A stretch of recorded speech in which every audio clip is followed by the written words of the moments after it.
ย่างอย่างดึกดื่นเที่ยงคืนอยู่หันก่อนกูมาไทยโฆษณาให้แม่กูมึงซื้อเบอร์โทรเถอะชิโทรหายามสุกเสือและยากตะเลิศกูสิซอกซื้อดอกเดี๋ยวเน็ตกูกับสิเบิดละเดี๋ยวกูไปซื้อบัตรก่อนเด้อ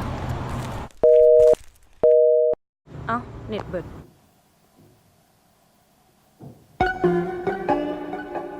เอียงฮาโลวีนติ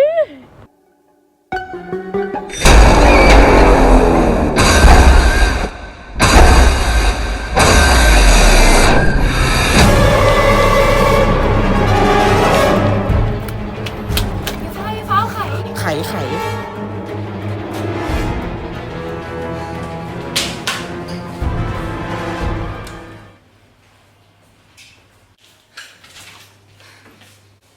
เป็นเนี่ยมีคนอะไรค่อยมันไข่สิหุงหรอมีมาเติมเงินไข่บ่บ่มีแต่เขามีตู้เติมเงินกระปุก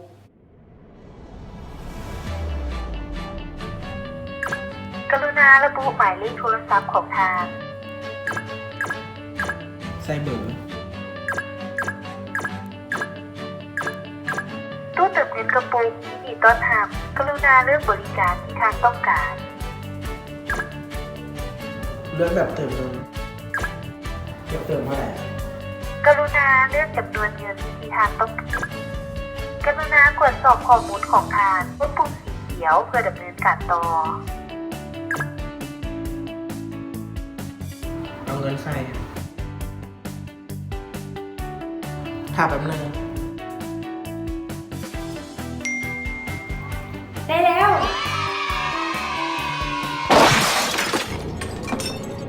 ทำเรื่อย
มีหวังมาทำดีพี่หอมพี่ไปด่วน